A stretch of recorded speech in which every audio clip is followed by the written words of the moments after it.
మీకు లక్ష్మీదేవి కళ్ళలోకి వచ్చినా లక్కపెడత కళ్ళలోకి వచ్చినా జరిగేది ఏమీ లేదండి. ఈ అజ్ఞానం వదిలిపెట్టండి. దుస్వప్నాలు సుస్వప్నాలు గంటల పంచాంగంలో ఉంటాయి, ఇవన్నీ చూడకూడదండి, బుర్రపాడైపోతుంది. ఈ కళలు బల్లిపాట్లు పిల్లి శకునాలు మన జీవితాన్ని నిర్ణయిస్తామండి. బుద్ధుండి మాట్లాడుతున్నావా? అసలు నీ జీవితాన్ని నువ్వు నిర్ణయించుకోలేవా? మంచి చెడ్డ నీకు తెలియదా? అంత జడ పదార్థానివా?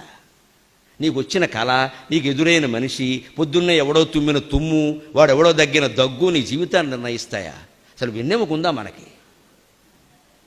ఎక్కడ శాస్త్రాల్లో లేవండి. తర్వాత పుట్టుకొచ్చేయండి ఇవన్నీ వ్యాపారాల కోసం. ఇప్పుడు వాటితో కోట్ల వ్యాపారం జరుగుతుంది. కోట్లే. చేతిలో గీతలను బట్టి చెప్పేస్తాడు ప్రతివాడు జాతకం. మీరు చూసుకోండి అమ్మా, కోతి దొరికితే కోతిని చూడండి, కోతికి చేతిలో గీతలు ఉంటాయి, దానికి చెప్పమానండి. ప్రతి జంతువుకి చేతిలో గీతలు ఉంటాయండి, దీన్ని బట్టి జాతకాలు చెప్పేస్తారండి.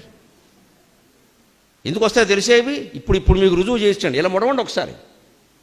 ఎక్కడ మీ చెయ్యి ముడుచుకుందో అక్కడే గీతలు ఉంటాయి, గమనించుకోండి. ఇంకో చోట ఉండవు. ఎక్కడ బాగా ముడుచుకుందో అక్కడే ఉంటాయి గీతలు. ఇగో ఇక్కడ ముడుచుకుని చూడండి, ఇక్కడే ఉంది గీత.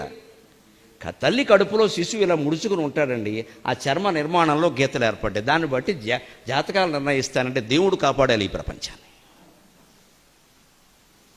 కానీ ఎంత మాయ జరుగుతుందో మీకు అందరికీ తెలుసు.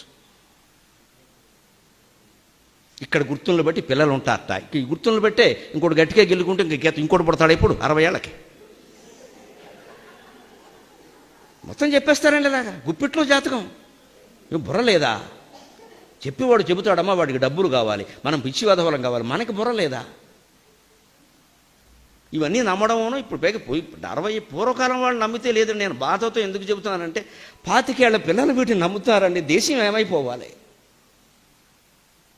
నీ మీద నీ విజ్ఞానం మీద, నీ ప్రజ్ఞానం మీద, నీ శాస్త్రీయ జ్ఞానం మీద ఈ దేశం అంతా ఆధారపడి ఉందయ్యా. ఓ యువతి, ఓ యువక, మీరు నమ్మడం ఏంటి? బుద్ధి ఉందా లేదా? వాళ్ళకే వస్తున్నాయండి ఈ పిచ్చి నమ్మకాలన్నీ. అంటే వాళ్ళని జరగొట్టేసాం మనం పూర్తిగా. వాడి నిర్ణయం వాడిని తీసుకోండి ఎవరు, వాడి మాట వాడిని మాట్లాడండి ఎవరు. ఇలా ముడిచి చూసుకోండి, మీకు అర్థమైపోయింది. ఎక్కడెక్కడ వేళ్ళు ముడుచుకున్నాయో, ఎక్కడెక్కడ గుప్పుడు ముడుచుకుందో అక్కడ ఈ కణుపులు కూడా అంతేనండి. ఊరికే లెక్కట్టుకుందుకు పనికొస్తాయి అంతే. ఇక్కడ ముడుచుకుందో అక్కడ వస్తాయి. తల్లి కడుపులో బిడ్డలా ముడుచుకుని ఉంటాడు, అప్పుడు ఏర్పడ్డాయి. చర్మం ఏర్పడలేదు, అలాగే గీతలు ఏర్పడ్డాయి. దాన్ని బట్టి ఇది భార్య రేఖ, ఇది భర్త రేఖ. ఇంకెవరైనా 2-3 ఉంటే వారి రేఖలు మరి ఎలా చెప్పేస్తారు? అంటే బయటపడని రేఖలు కొన్ని ఉన్నట్టే బయటపడని వ్యవహారాలు కొన్ని ఉంటాయి. అందరికీ రేఖలు గీసి పారేశారు. చివరికి రేఖ గణితం అయిపోయింది ప్రపంచం. ఈ పిచ్చి నమ్మకాలు వదిలిపెట్టాలి.